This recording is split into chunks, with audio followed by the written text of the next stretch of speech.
Hey everybody, this is Muffin with the Daily Biker Podcast. Just here to let y'all know the opinions and ideas expressed in this show are those of the hosts and their guests, not to be confused with their partners and sponsors. Now, let's get it on. Hey guys, this is Sean from the Bikes and Beards YouTube channel, and you guys are listening to the Daily Biker Podcast. You're gonna love it. Yes. Yes. Not the safest place to travel to. No, it's terrible. Right now, no. I think we're all in agreement on that one. We are. That's why we don't go. Your phone is still making water drop sounds. Yep. Now it won't. Is it raining? No, that's my text message ringtone. It's like a drip noise. Oh my goodness. So. It's hot as crap out there today. It is. That's okay. It was also hot yesterday, but I feel like there wasn't a whole lot of humidity, so it wasn't as bad yesterday. No, it got cooler the closer we got to Chattanooga. I noticed that yesterday when we were leaving Alabama. Speaking of that, before we get too far. Hey everybody, welcome back to the Daily Biker Podcast. My name is Marcus. I am your clueless leader. I want to thank everybody for tuning in. If you're just now listening to this, welcome. I advise you to go back to... I always tell people to go back to episode 1. No, go back to episode 9 and start listening from there. Actually, you know what? Start from the middle. Episode 1 through 8 is not bad, but we were still trying to find our groove. Well, it wasn't great because I wasn't there. Okay, so start somewhere around episode 27. There you go. No. Outside of you, because there's other people, I have Miss Muffin with me. Hey, y'all. And Daniel. Yep, I'm here. Can't get rid of me. You got rid of me for 2 of them. I recorded both of those back to back. That's true. Literally like 2 hours apart from each other. Well, it's like those recordings we did when we were in Panama. We did the Brian. We did 3 while we were down there. Yeah, we did 3 while we were down there. Oh, wow. You did do 3. Yeah.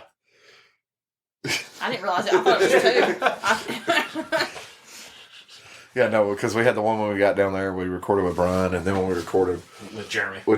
That's right, yeah. Yep. Said Brian and Jeremy at the same day. Those 2. Was that the same day? That was the same day because we met Brian at 7. But remember? 8. No, 8. Well, it would have been 7 Eastern time. No. Isn't Panama on Central? An hour behind us. Oh, an hour, yeah. No, an hour ahead. Yeah. Sorry, I went backwards. For a long day. Wrong direction. Wrong direction. So. Going out towards the ocean. Speaking of traveling in the wrong direction, we're going to talk about what we did yesterday where we traveled in the wrong direction. Mm-hmm. And we rode to Birmingham. Well, technically we rode to Leeds, Alabama, so all the people in Birmingham, or all the people in Birmingham will be like, yeah, you went to Birmingham. All the people in Leeds are like, no, you went to Leeds. This is not Birmingham. Yeah. So we went to Leeds, Alabama, which is just outside of Birmingham. Mm-hmm. Which, for anybody that does not know Leeds, Alabama, I'm sure a lot of people have heard of Birmingham, Alabama. We led a dealer ride, a White Lightning Harley-Davidson sponsored dealer ride to the Barber Motorsports Museum. Mm-hmm. I keep wanting to say the Barber Motorsports Museum and Sports Complex. It's not really a sports complex. No. It's they have a racetrack and stuff. Yeah, they had different, depending on which thing you were looking at in the gift shop, they had different names on it. It was like the Barber Vintage Motorsports Museum or the Barber Motorsports Park or... Yeah. Well, so the place is called the Barber Motorsports Park. Yeah. Okay, that's what the property, the racetrack, all that stuff is. Yeah. Okay. The museum is separate from that. Yeah. So which makes sense. You have a business office for the Barber Motorsports Park, Mm-hmm. and then you have a business office for the museum. Okay. Makes sense. So that's why, if you notice, just past the museum, on either direction that you travel along the side of the racetrack, there are gates. Mm-hmm. So you can go to the museum any given time that they're open, even if they're having a special event at the racetrack where you have to have passes to get in. You can still go to the museum without buying special passes to the racetrack. That makes sense. So I would not want to close that museum for anything. Make sure you can get out there and have people in it. Yeah, well, it was busy while we were there. Yeah. That the museum will attract people and then push them to do other things. Mm-hmm. So that wasn't my first time at the museum. That wasn't Muffin's first time at the museum, but it was your first time. That was my first time down there. So Shannon and I were talking on the phone last night. We're pretty sure the only people that had ever been to that museum before were me, Muffin, and Shannon.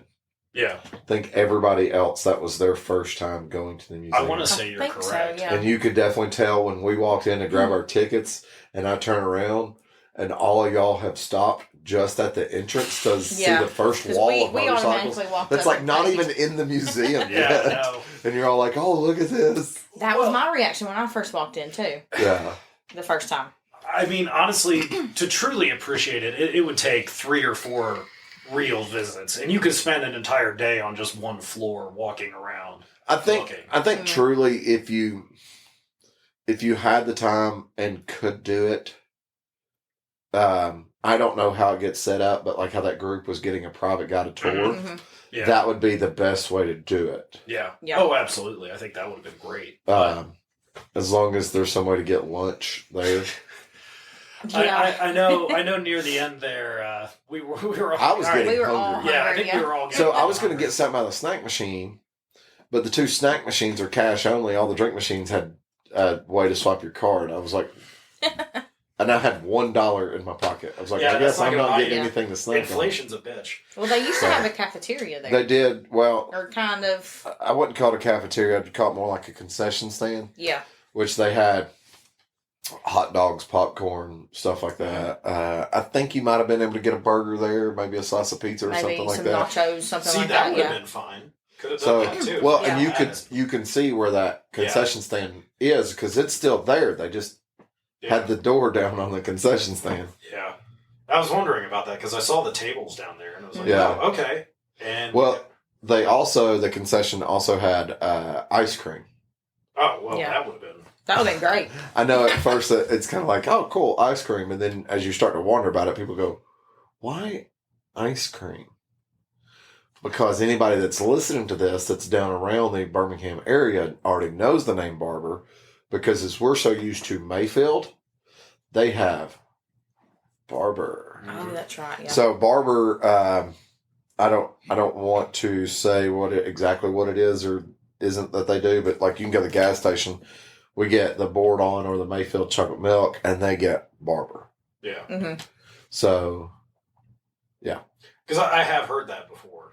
Yeah, that's the the- family came from a dairy background. well, I mean they still have the dairy Yeah. background. Yeah. What exactly? I don't know if they have the dairy farms or if they have the processing facilities or what. You know what I mean? Yeah. That always gets into like a gray area because people are like, oh yeah, Tyson has chicken plants. Well, no, Tyson doesn't actually have chicken farms. Tyson gets farms from sublets or whatever, or contractors. That's all they do is grow chicken for Tyson. Yeah. They don't own the farm. But They it's just- not, Tyson doesn't own that farm. So, Yeah. Well, they got to control their product. of course, around here we have Koch. I want a Koch. Yeah. So, but either way. So, let's start it out. You know, we left the dealership 8 a.m., which I think was a highly appropriate time. I think it made sense. I would not have wanted to leave any later No. based on what time we got back. Yeah, absolutely. Absolutely. I think it was a good time to go the distance that we were going to make it a single day trip. Yeah. Now, if we were going to do some sort of overnight event, yeah, okay, if we left at 10 o'clock, got down there, and then came back on a Sunday. Working on that overnighter, by the way. Yeah. You talk about Wheels Through Time? Yeah, I'm still working on that. There's actually another podcast that I'm going to holler at that is about the same distance, round about the same distance, I believe, that we are Okay. from Wheels Through Time, seeing if they actually want to meet us up there that Oh, weekend. that'd be Oh, interesting. yeah, that'd be fun. So, but I've got to get more details figured out. Gotta find a day. No, I know the date Oh, do we? Do we have for a day that trip. Yeah, but I've still got to lay out the details before I go Okay. into that. But stay tuned on this because anybody and everybody that wants to go, it's more than welcome to go. We will do that as an overnight trip because it's about the same distance as it is to Barber, Mm-hmm. but it's a like how, we made it. We went to Barber. It took us about 3.5 hours because we took the back roads and just took our time. Yeah. Coming back, we were wide open on the interstate. I mean, legitimately wide open. Not my choice. But after everybody decided to make it their choice, I went, okay, screw all y'all. And next thing you know, me, Daniel, and Lewis are a mile ahead of everybody. I don't know how that happened. Well, they all decided to slow back down. Yeah. We never did. When we bumped it up to what they were traveling at, I hit cruise and just left it. I saw 4,200 RPM and just held it there. I will put it this way. I don't know what that was. I will put it this way. If you know newer Harleys, they have a cutoff for their cruise control. Mine was set at right before cutoff. Somewhere around there. And we are talking about in not necessarily a super heavy traffic area, but No. I mean, I have seen plenty of police drive through there before. There were a few out there, not many. Though. I didn't see any, but I wasn't looking for any either. True, yeah. So, anyway, so we left Chattanooga, rode down to Barber Motorsports Park in Leeds, Alabama. The route that we took, I thought like you said, was a very fun route. Yeah. Now, I will say this, and I always put this out there, every time we're heading in that direction, we'll say that direction being west side of Chattanooga. Mm-hmm. You can either get from one side of Chattanooga to the other, like we did, in 10 to 15 minutes, or you can take 30 to 45 minutes to drive around through town. Yep. We jumped on the interstate and took the short route. Which, for this particular ride, made sense. The only thing you were missing was the city of Chattanooga. Which we've already discussed tonight. You don't want to hang out there. Yeah, it's not that great. I mean, that wasn't the point of this goal. We all live in Chattanooga. Everybody that went on the ride lives here. Yeah. If we wanted to go, we could go. Yeah. Yeah. But I do, and I want to put this out to anybody that is ever planning a ride, because I have people that will hit me up and they'll be like, hey, I'm looking at planning a ride. Do you have any tips? Do you have any advice? Avoid the interstate. I know it sounds weird. We went on the interstate through town. We actually came back on the interstate. But that decision was not made by me or the dealership.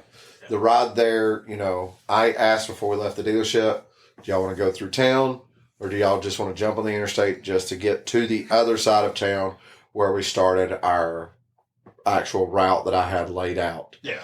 And everybody was like, let's just cut through town on the interstate. And I said, okay.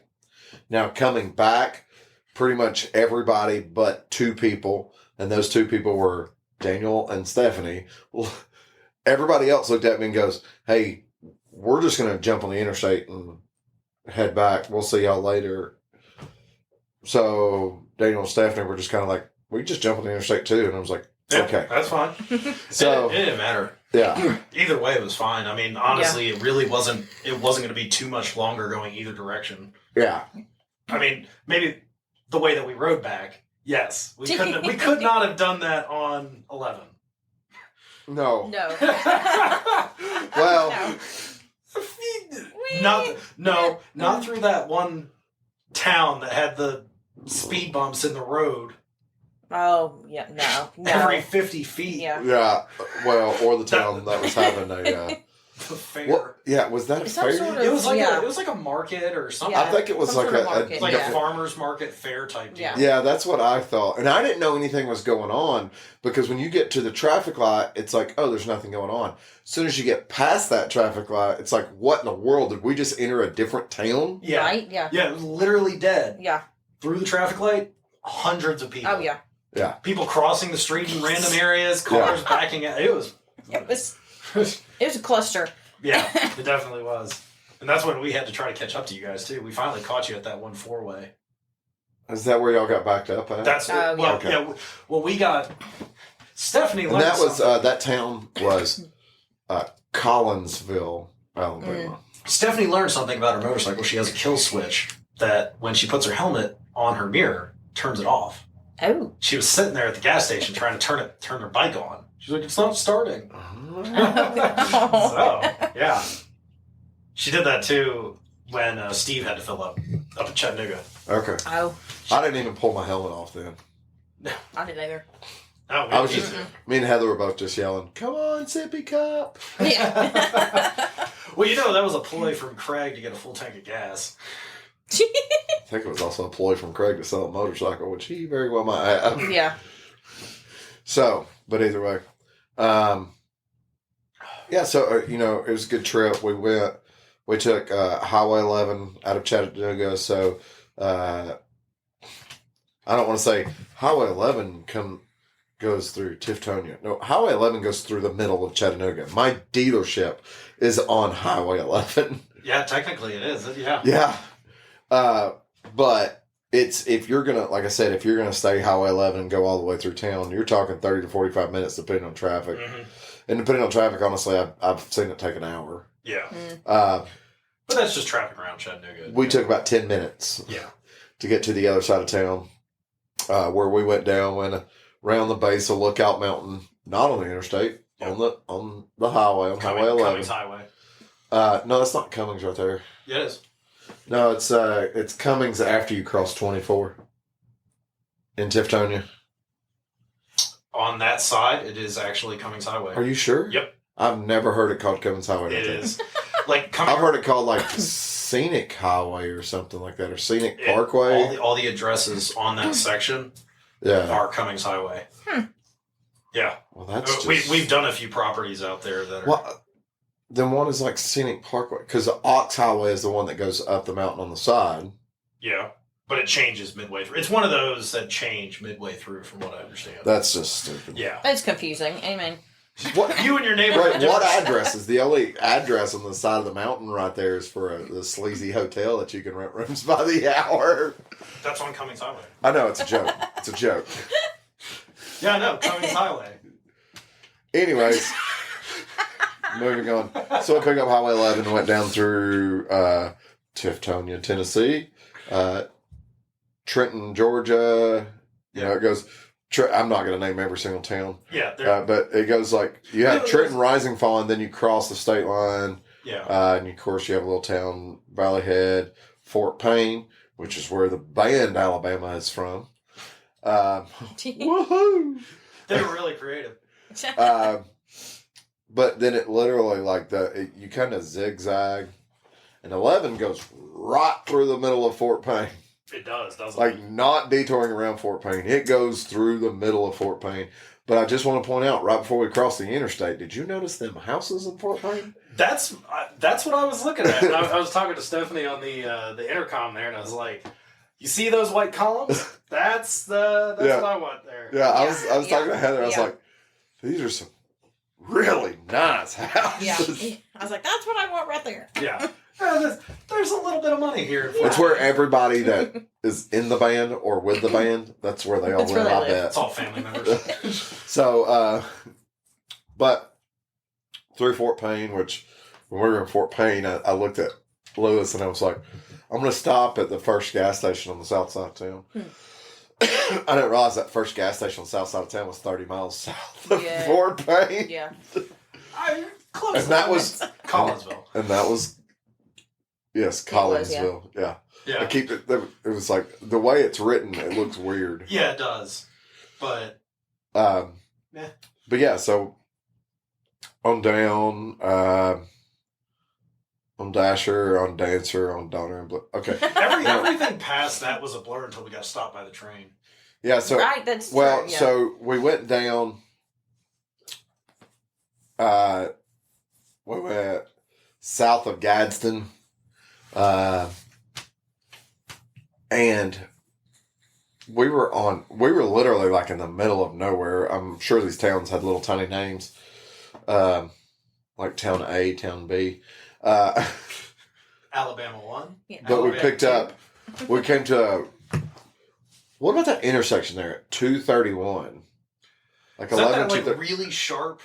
So it was like a four-way. Yeah, but they were... And it had pill-offs at angles. It was a bad angle. But like where you would be coming and you would make the peel off to keep going to make a right turn. Mm-hmm.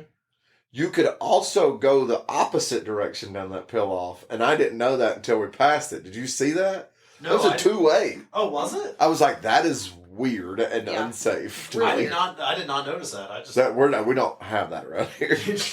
So I just went to the main stop sign and hooked a left. Yeah. Yeah. Which then ran us over. I don't even know the name of that thing. I want to say say people that off the road almost.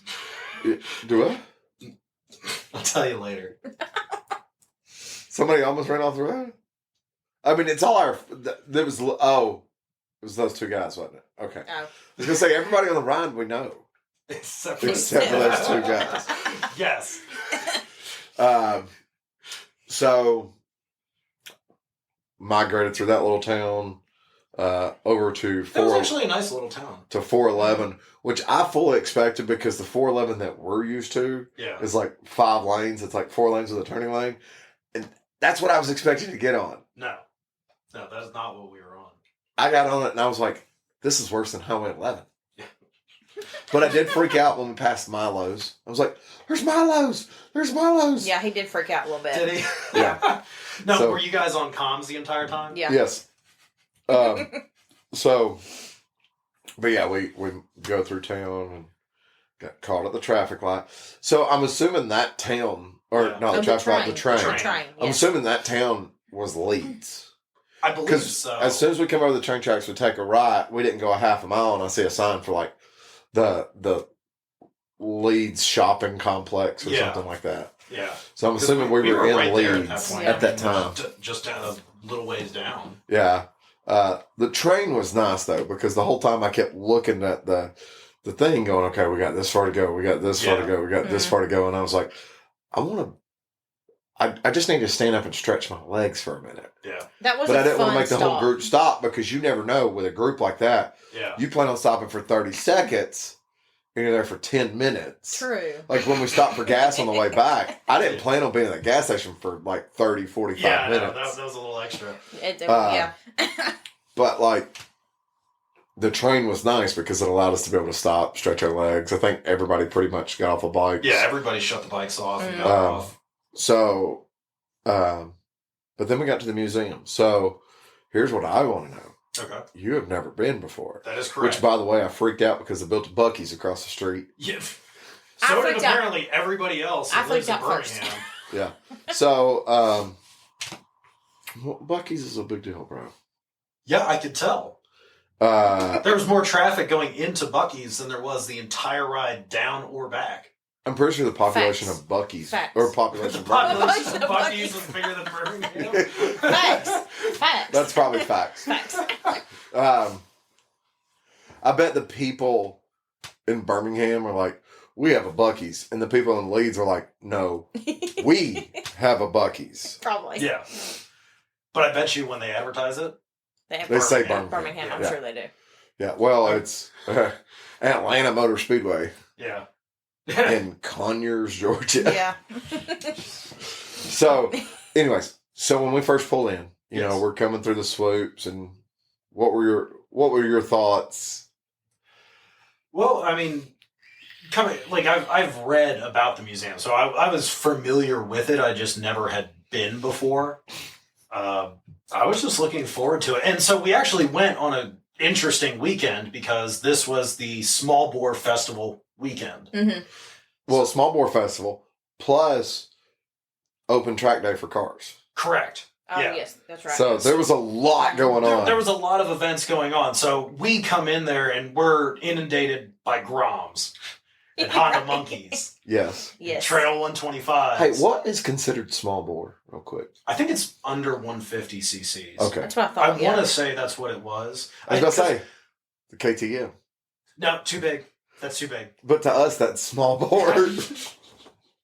Little baby bag. It's a quarter the size of my engine. To me, that's small. That one piston is not even the size of one of yours. I feel like they should call it more like a mini bike weekend. Yeah. Yeah. Well, I think but then again, you had a lot of larger bikes in the 60s and 70s, like larger frames that still had small engines. Hey, what if you had Yeah, but what if you had like a? They don't have it. I'm sure somebody actually might make it, but like a 250, but a 4-cylinder, because that's a small bore. You just have 4 of them. Honda makes one. Are you talking about the 250 race bike, the 2-stroke? Yeah. No. They make a 4-stroke 250, but not in the United States. Yeah, see, I don't know about that. I know about the 2-stroke 4-cylinder 250 race bike that you could get in the States. Mm-hmm. That was a homologation race bike. Correct. It was also like $80,000.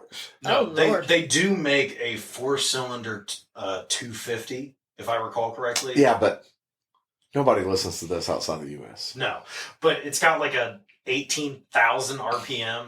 You know how I know nobody listens to this outside the U.S.?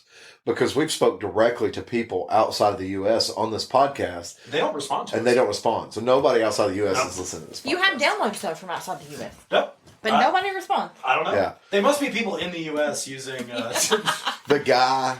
They're running away. Okay, They're hiding. here's what I want to know. Witness protection. Even if you're not in South Korea, if you're using a VPN that shows you in South Korea, send me a message. I won't spoil it. I won't tell anybody. I just want to know so I can sit here and kind of figure out my stuff, because there's some stuff we're trying to figure out to actually make this podcast better for y'all. We're trying to get some details worked out. And if we can get those details worked out to be able to put on paper to introduce to individuals that will help us spend money to be able to make this show better for y'all, send us a message. You can send us a message on Instagram at The Daily Biker. You can send us a message on Facebook at The Daily Biker. Or you can send us an email at thedailybikerpodcast@gmail.com. What? No. Saying, is that all the ways to reach us? Or if you know us personally, you can text any of us. Yeah. Or call us. Hey, if you come to bike nights and you see me on a regular basis, because this has recently happened, and you listen to the podcast and I don't know it, just say, hey, I listen to your podcast. Because apparently there's someone that's been listening to the podcast for like the past year that I just found out about like 3 weeks ago. Literally, I don't even know who the person is. Oh, really? Yeah. I mean, he comes to Bike Night on a regular basis, and we have mutual friends who listens to the podcast, and I was like, okay, cool. Unknown celebrity. Cool. Yeah. Well, we did get tagged in an Aspen Grade post. That was so great. It's so great. I can't remember what his Instagram handle is. It's I think it's like Garage Mayhem. But kudos to you, sir. That was great. We were sitting there eating the Hooters in Trussville, Alabama. Mm-hmm. Piece of advice: don't go there. It's not the same as it was 7 years ago. Nope. And yeah, we both got a good laugh out of it. Anyways, Very good laugh. Right down. We pull in. Yep. So, like I said, it was a interesting weekend. Like you said, open track day, so any car could come out, and the Small Bore Festival. So you had people riding around literally all over, just cruising, and not just on the you knew it was Small Bore Festival before we even got there, because there was a bunch of ruckuses and groms pulling out of Buc-ee's. Yeah. They'd go up there to get their 1.1 gallons. Well, that was $17. Didn't you know that? I bet they went to the non-ethanol pumps too. They had to. Well, they're race bikes. But no, just walking up. We hung out in the parking lot for a second, all stretched our legs, and then walking in. I mean, just first of all, seeing all the bikes riding around is just really super cool. To get into an area that's almost, it is dedicated to all motorsports. Yeah. And it's just very interesting because everybody that's there has that passion and shares it, which is really, really cool. Yeah. The building is beautiful. The property is absolutely beautiful. Mm-hmm. And then walking in, and then I had to stop for a second. Because I then saw 5 floors of motorcycles and cars and did not know where to start. Well, I then pulled out my handkerchief, wiped the tear out of your eye. Yeah. Tear. Yes, exactly. So, but they had some, they had some new additions compared to last time we went. Like I said, it was about 7 years ago. The Y2K bike was a new addition for us. That radial engine. The radial engine chopper. I think that was like their aeronautics display. Yeah, that's what it sounds. Because I think the Y2K bike, if I recall correctly, that's like a helicopter jet engine. That's it's a helicopter jet engine, and then it had a radial prop engine. Yeah, chopper, which was really cool, but looked very uncomfortable if it were ever to be ridden. I like though how they put it in the bike sideways, because I've seen people build custom bikes where it's not it's. But I think it works transversely mounted. I think it works going sideways a lot better.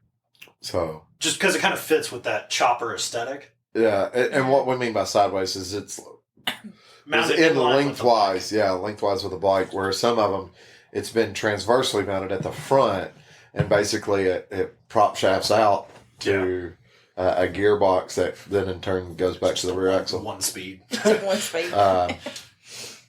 Do you think it's one of those things where it's like the plane is taxiing though? It's like, goes real slow. Oh, it has to be. But it'll hit 150 once it revs out. Yeah, that's exactly how it's got to be. I can't imagine having a gearbox attached to that. I bet it does have a gearbox though. I didn't look at that one long enough because my eyes just kept darting every which way. Well, yeah, for you. Yes. And with your other major passion, as soon as you get past those motorcycles, there's a line of Lotus race cars from the 50s and 60s. Yep. They had the Lotus race cars over there. They had all these MotoGP bikes that were all parked up in that area. And then, so I think the way that we ended up doing it, we were just going to go floor by floor, work our way from the top down to the bottom. And obviously we can't get to the bottom, unfortunately. Can't get to the basement. Can't get to the basement, which we found out after we tried to ride the elevator to the basement and went to the 5th floor, then to the 1st floor, then back to the 5th floor. Oh, did you try and go to the basement? It was me, Stephanie, Lewis, Shannon, and Steve. We were trying to get to the basement. It just didn't work out for us. No, the easiest way to get to the basement is when you're on that 1st floor, just over the guardrail. Yeah. Well, Yeah, no, we weren't going to do that. But I don't know if you noticed in the basement, did you see that room that was off to the side that literally had bikes just piled on top of each other? Yes. I want to just go in there. Like, I'll strap one onto the back of my bike. And did you notice also in the basement the pure white, like hermetically sealed room that they build the bikes in? Mm-hmm. I mean, it literally looks like a hospital operating facility. It is like a laboratory. It's like a clean room. And that is what they do in there. Yeah. Is build the bikes. So bikes that come in that need restoration stuff, that's where it happens at. Mm-hmm. Although what I thought was really interesting too is, a lot of the bikes that were in there were in that essentially brand new. Had never been on the road, like 1 mile on them or 0 miles in some cases, depending on what the bike was. Mm-hmm. But there were some that you could tell. Well, I like the fact that there's bikes in there that hadn't been cleaned. Oh yeah, well, and that's what like there were some adventure bikes that it's like this bike ran the Dakar Rally in 2006, and it's like that's cool because they brought it never back and washed it and just put it up. It still got the dirt from the Dakar Rally in 2006 on the side of it. Speaking of that, there was a Ducati. It was either a Ducati or a Triumph. No, it was a Triumph. It was a Triumph, like, scrambler style bike from the 70s that they had in there. And it ran some sort of rally race. Okay. This bike looks like it had been drugged behind a car. But you look at the front frame, and there's these giant welds where the frame had cracked at one point, and they just welded 2 pieces of like half-tube steel. Didn't even paint it; they just welded it on, and it was just this. Well, there were some bikes in there that I don't know if they'd been donated to the museum or they bought them or what, but you had a 1981 KZP, California Highway Patrol. Did you see the Goldwing? They had, but I didn't pay attention to what the county was. It was like Jefferson County, if I recall correctly. I think that's somewhere in Georgia. That's I didn't. I got distracted by something else. I kind of briefly looked at it. I bet you that Goldwing wasn't as much of a patrol vehicle. That was like as more of a specialty. Yeah. Like dare program that's too type big. thing. That's too big. But well, again, and it wasn't lighted. It wasn't lit up or anything either. It did. Well, no, I mean like it wasn't done like that BMW or that KZ was. True. That is because true. they had all these extra lights on it. They had pole lights because they also did have California Highway Patrol. Most of them now ride BMWs. Yeah. They had one of those bikes in there. Did you see the and then they also had an old Harley Survey car police bike. Did you see the Honda 450 police bike? Mm-mm. There was a Honda 450. They made 12 of them for the Canadian police, a Canadian police department. It was a Honda 450. They also had a 750, which I thought was really cool. Now, let me ask you this. Okay. Because I've been there multiple times. Yes. Also working in dealerships, different brands and stuff like that. I've had the pleasure of either, if not riding, at least putting my hands on a lot of the bikes that we have in our bag. Yeah. Okay. You got to experience a lot of that yesterday. Like, you've seen pictures of them, you knew them, but now it's like, oh, here it is. Actually got to see them. Yeah. How was that for you? You know, it was really exciting because a lot of these bikes that I've seen on the internet or I've talked about them, I've watched videos on them, but never physically been able to see them in person because you don't get that true dimension. Well, but even then too, some of the bikes that we do see, they're not the condition. Yeah, those were immaculate. Like 99 Yamaha R1, brand new, rolled off the show floor. 1 mile on it. Yeah, that was just them rolling it to the the shop. Yeah, but I do have to say, and I told you this while we were there, every bike that I own was in there except for the KTM. So every bike I've ever owned is in there. Yeah. I'm just saying, every bike that I own currently they had a... Well, I only own one bike. Yes, I know. There was one in the corner. It wasn't in the corner. I'm joking. Nobody puts baby in the corner. It was sitting in front of the V12 Kawasaki. Yeah, but either way.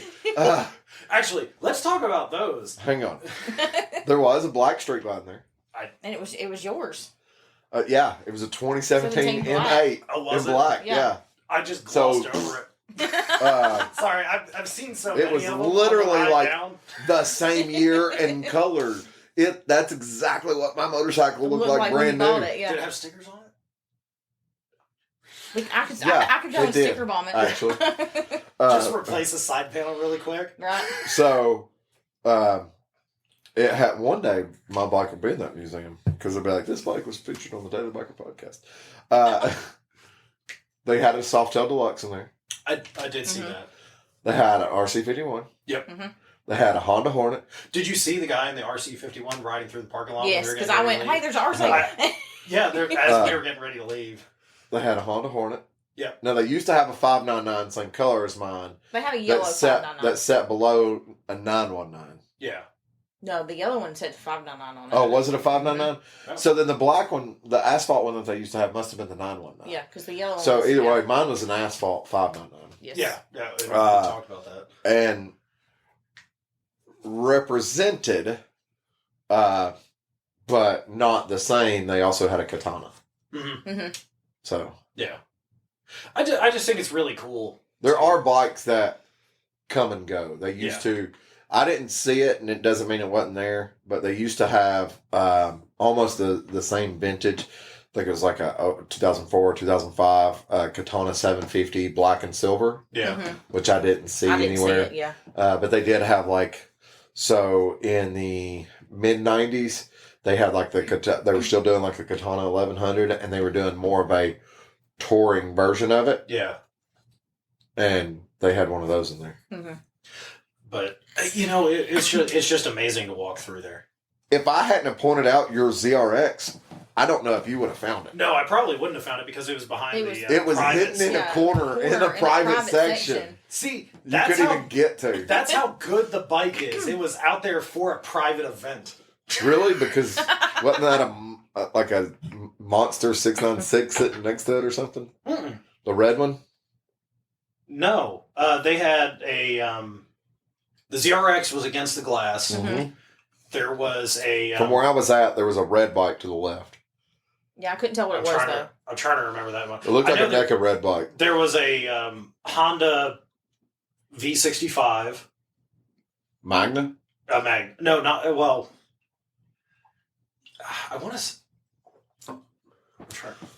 You know what I didn't say, actually? What? A Virago. Even they don't want a Virago. I want a Virago. Why? They make really good cafe bikes.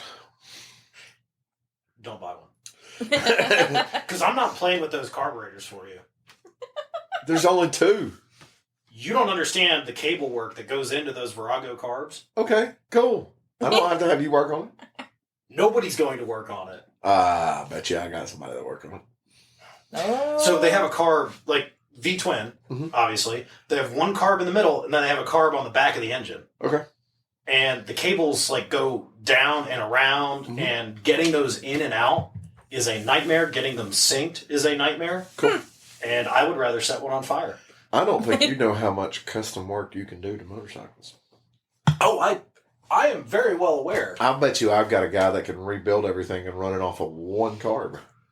That would be quite impressive if you could do that. Well, I mean, I know guys that have done some crazy things Were you with gonna put a motorcycles. different engine in it? No. Probably should. So anyways, back to what I was saying. They had a snow bike. Yeah. Yes. Yeah. That was cool. That was actually. I was like, oh, I want to ride that. What was your favorite part? They had a very large, by the way, that expansion. Yeah. So like where the little food area is, that whole wing was not there the last time I was there. Yes. I didn't know what the expansion looked like. Mm-hmm. I'm wondering how much EBR or Buell paid them to do a display. Have an entire 3 displays. They had literally like 100 feet worth of Buell motorcycles through the generations. Yeah. Yes. Did you see the prototype dirt bike?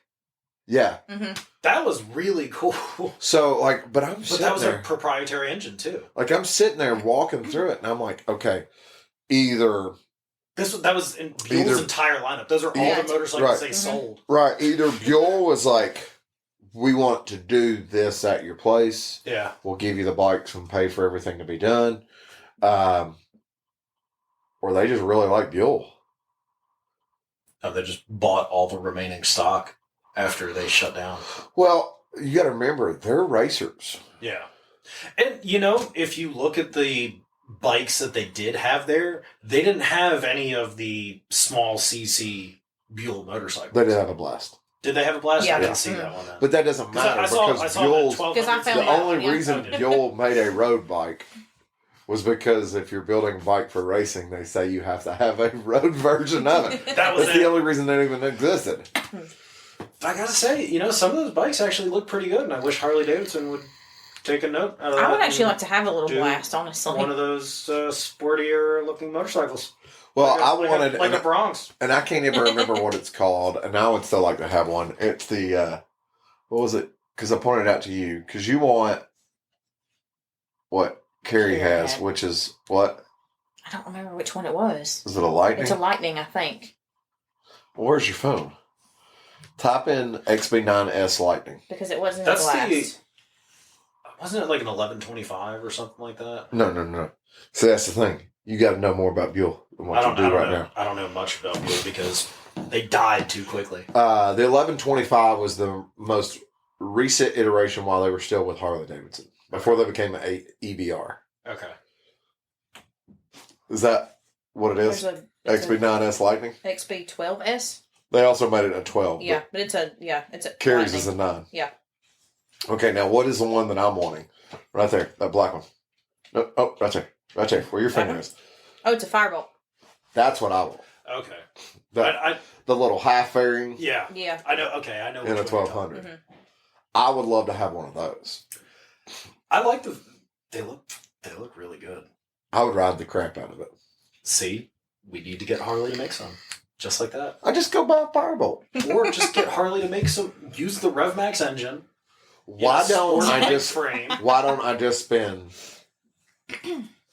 a third to half the price and just buy a firebolt? Because the rest of the bike doesn't work around it. Sure does. Does it? Yeah, there was as many people as I've heard say, "Oh, those bikes are horrible." They're not. I know people that have them and ride them. I mean, Carrie has rode hers like it was going out of style and has never had a problem. I mean, if you have any issues with your engine or anything like that, you just go to the Harley shop. True. I heard a lot of Harley shops don't work on them. A lot of Harley shops won't work on them. Yeah. And it's not because of that. The problem with the Buell is if you start to run into other issues where, like, my seat's messed up. Okay, who do I get a seat from? Don't. You see what I'm saying? Yeah. Oh no, I bent a fork. Yeah. Who do I get forks from? People, for some reason, can't go, I don't know where to get a fork at. It's a 52 millimeter, which is only the same size that they use on Yamaha, Honda, and Suzuki. What am I going to do? Yeah, every other motorcycle manufacturer. Yeah. Yeah. It's like, you might be in a different situation if it's like, oh no, my brakes messed up because they had that huge radial caliper setup. Oh, yeah, true. Okay, cool. Now you're going to have to just run a different set of wheels. You can keep the bike on the road. True. What it takes. A little extra effort. Exactly. Yeah. So I have no problem with that. That may be where you get a lot of these people to say, oh, well, they're just crap because they had that one problem. And Well, they had a lot of stuff that was one-off by Portorio Design. So you crack your frame or your swing arm, you are screwed for multiple reasons. Mm-hmm. Yeah. Because you can't just weld it up. Well, first of all, you crack your frame, you did something wrong. Right. But like you can't just weld it up because you're talking about they hold fluid. Yeah. Yeah, that is true. Yeah, I forgot about that. So, but that's okay because I have seen people that have had Buells that have gotten totaled. Yeah. That have rebuilt them with custom-made trellis frames. Which actually be kind of cool. Yeah. You just have to make your own gas tank and your own oil paint. How hard could that be? Not that hard. Anyway, we got this. No. I think my favorite thing that I saw was the V12 Kawasaki. That was cool. It was two KZ 1300s. There's a custom. There's a gentleman in England, if I recall correctly, that's where he's based, Milliard, that does these Kawasaki conversions. Yeah. And he'll take the engine. So it's two KZ 1300. This particular one's two KZ 1300s, which are 6-cylinder engines connected to one block. So he took the heads off of both, made a V12. I don't think they were 1300s though. They were The whole bike was a 2300. correct. They sleeved them down. Okay. They were the 1300 heads. Okay. They sleeved them down. Because I said to Heather, I go, look, it's a 2300, which I didn't finish the statement to her because right after that she goes, that bike is long. But V12. it was like, here was a 2300cc bike before Triumph made a 2300cc motorcycle. Mm. Yeah. Well, no, he did these. These are recent. So, is it? Yeah, they're not old. Now the bikes are old, but he did all his work, I think. So what about that? Did he late also make 90s, the early V8? 2000s. He did the V8, and he also did the. That breaks my heart. It was still kind of cool though. Yeah, but you know how I'm going to tell you now though. Whether you wanted to do it with that V8 or that V12, imagine slapping something like that in the back of a Volkswagen. I'd rather have it on a bike. I think that's so much more entertaining. I don't know. Take an old Beetle, build a track car out of it with that 2300 V12 Kawasaki engine. Quadruple the horsepower. Now you see what I'm talking about. I get you. But and then he had the 6-cylinder that he had built out of the original H2s. Okay, so that's what that was. Because I was like, that's a wide motor. And it was different because it looked like it was thrown a piece together. Well, and that's what he does. He takes these Kawasaki engines, builds a common block for them, uses the heads off the old engine design. And well, when you walk down the drag bike line, did you see the one that had the 2 BSAs? Mm-hmm. So dual engine bike? Dual BSAs, which terrifying. Did you see how wide those tires were? Yeah. Even the rear tire. So. No, that I have to say, like, if you have never been to the museum, the Barber Museum, go. If you are within 200 miles of it and you've never been, you have an issue. You need to go. Yeah.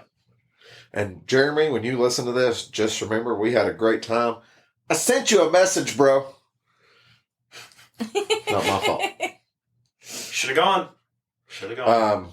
Heather, what was your most memorable moment of it? I think I already know what yours is, and it had nothing to do really with the museum as much as it did social media.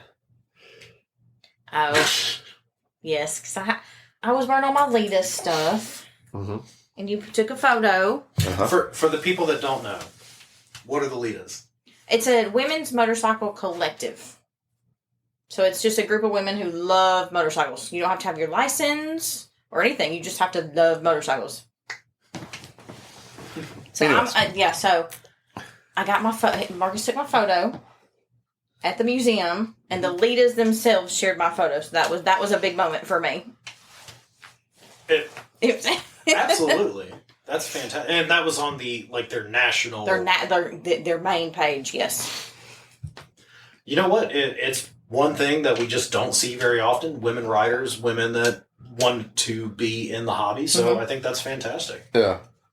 Because it's all me and things like that. Yes, sir. You call me out like that. What? Exactly. She looks down and realizes that I have a saber in my hand right now.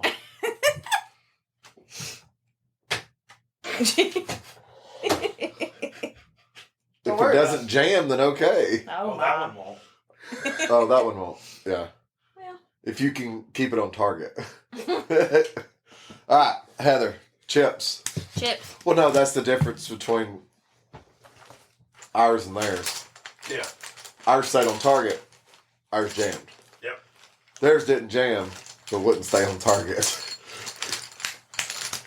All right, I'm shaking it up a little bit, just to. We still need to go through and add. We do need to go through. Because I've got another set of 50 chips over there. We need to write. Actually, after this weekend in Barber, that would be a good time to add some more. Yeah. Okay. Yeah, because there was stuff that I was like, oh man, that would be cool to be like the. I don't know if we have a Cushman in there. I don't believe so. But I thought I put one in there. But I didn't. A Yamaha Nikon. Yeah. Oh God. So. Hey, there's a museum bike.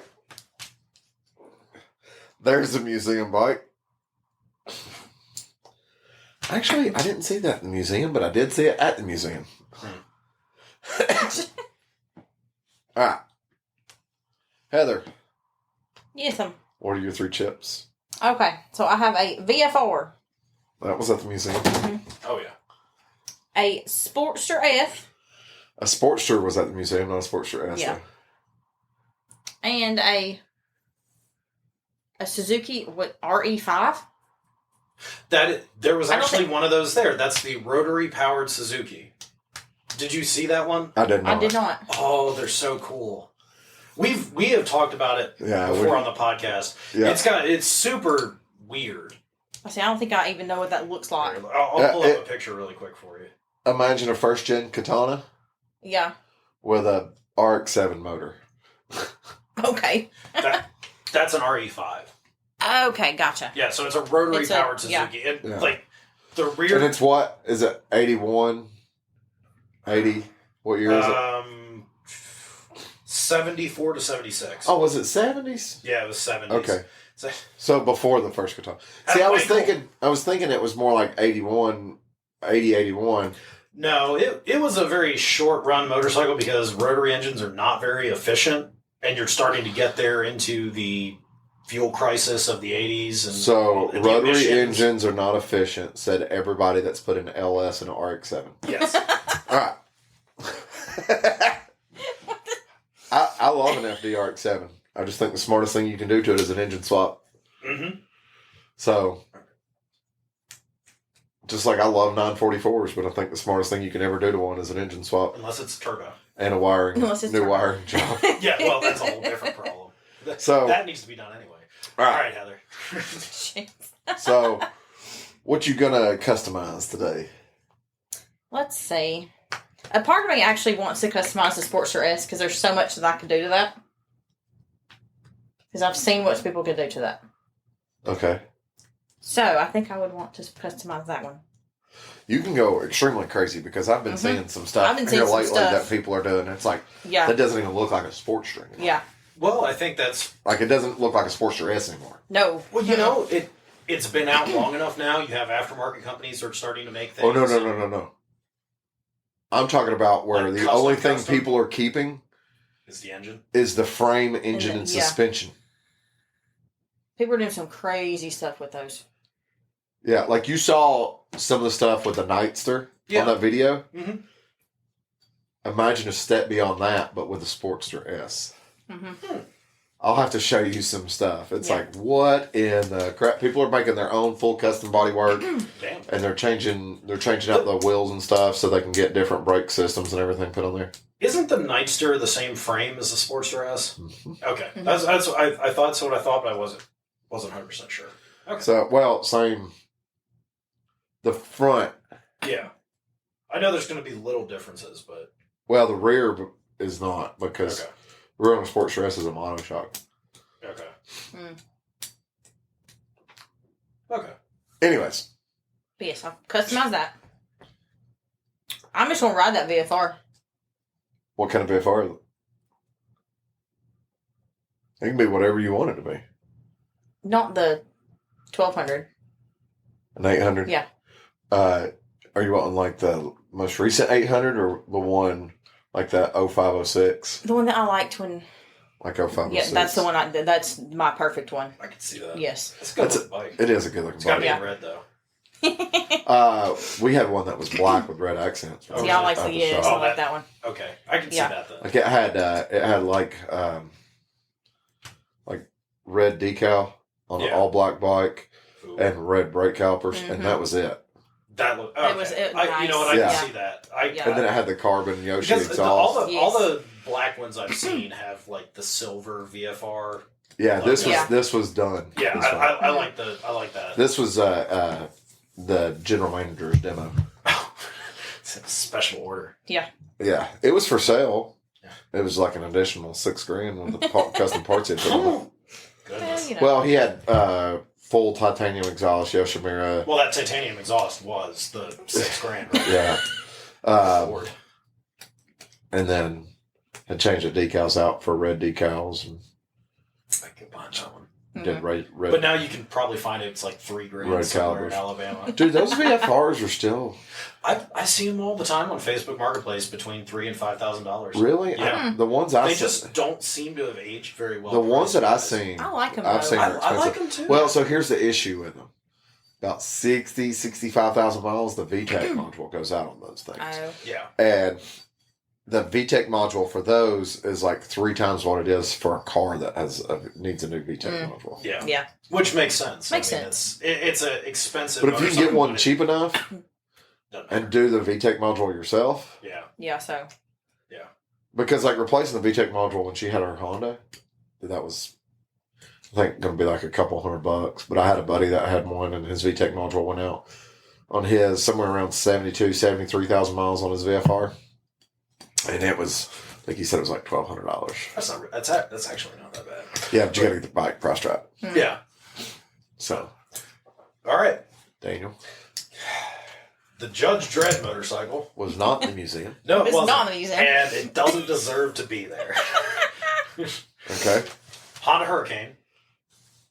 I'm sure there was one. I'm sure there was. I don't remember seeing one. I bet there was one on the stacks by the elevators. Yeah. Oh, I don't doubt Because it. that's where a lot of the race bred bikes were Yeah. put Or, at. yeah. Yeah. And then a Panigale V4. There's one of those in the museum. Yep. So I think we can all know which one is getting sold. The Panigale V4. No, absolutely not. What? I'm selling the Judge Dredd bike. There No, we you go. customize the Judge Dredd. It already is customized. What can you do to it? You Sell customize, it. I'm customize gonna it to not be the Judge Dredd bike Yeah, anymore. I'm going to customize it.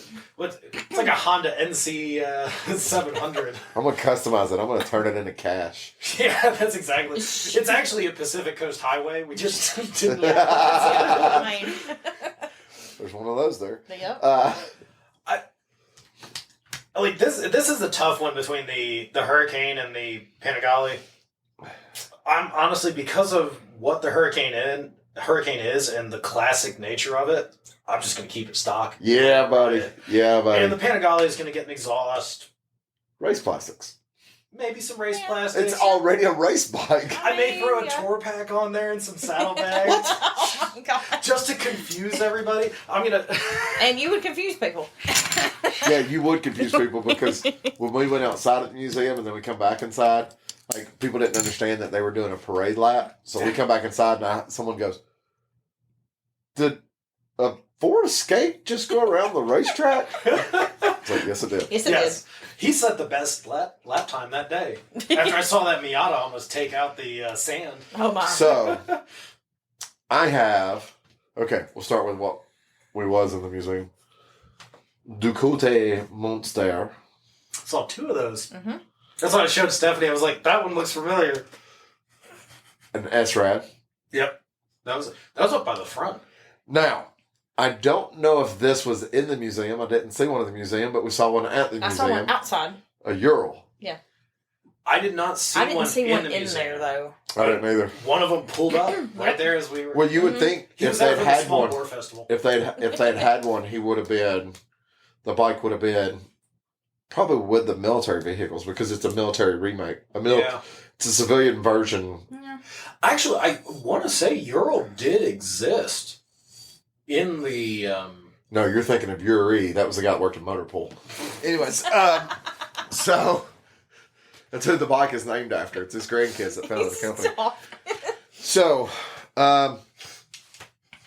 Daniel. Not named after those mountain ranges that are out there, but Daniel, yes, would you like a Ducati Monster? Because I'm going to sell that. I have to win it. I have to earn my reputation back, and I will take it. I'm going to sell that. After the judge, I'll take the monster. Yeah, after I get all my money from the Judge Dredd motorcycle, I can just buy all of these. I'm going to just ride this.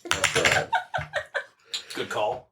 I'm going to find. This is a creative way to hand out the checks. It is. Yes. I'm going to Yes. find every little bit of touring and comfort accessory, as well as possibly getting a little bit more upgraded suspension and like some off-road tires and better lighting. And that Ural is going to go across the country with me. I mean, just up to Loretta Lens. You gonna put Toby in the sidecar? I will put the whole fam family in the sidecar. Me and Toby can be in the sidecar. You absolutely that would be could. the whole fam family. Yeah. Yeah. Her and Toby is everybody. Yes, everybody. No, Toby gets the sidecar. You got to sit behind him. That's fine. You don't get to sit down. Toby gets the creature comforts. Put air conditioning in that sidecar. Oh, well, then I'm riding in the sidecar. Put a little Honda generator. There you go. Does Harley make one? Does Harley make a generator? I bet I can find one. Just got to carry a case of oil. Hey everybody, this is Sean at White Lightning Harley Davidson. I want to thank you for listening to the Daily Biker Podcast. You can reach the podcast on Facebook or Instagram at The Daily Biker, or you can email the podcast at thedailybiker@gmail.com. Be sure to keep an eye on White Lightning Harley Davidson social media pages for the most up-to-date information on all our events and where you can find the boys.